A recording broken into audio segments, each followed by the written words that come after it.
যদি জীবনের সব সমাধান হয়ে যেত তাহলে পৃথিবীটা আজকে মরুভূমি হয়ে যেত পারি।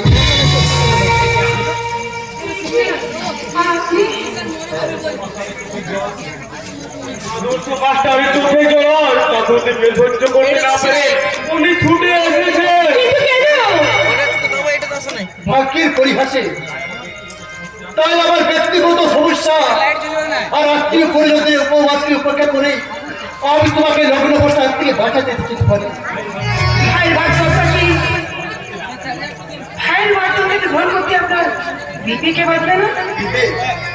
আমার বিবেক যার কর্তব্যের পোশাকাতে এই মাছটি দাঁড়ায় নিচ্ছে, দেখো এই খয়রা রঙের গেঞ্জিতে মাছটি দাঁড়ায় নিচ্ছে।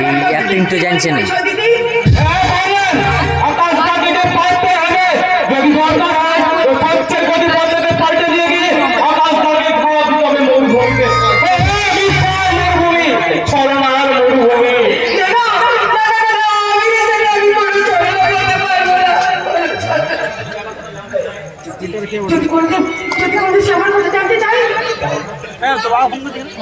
তাহলে আমরা তাকে সারা জীবন একটা নাটক সাজিয়ে বলবো তোর বক্তব্য তুফানি লগ্ন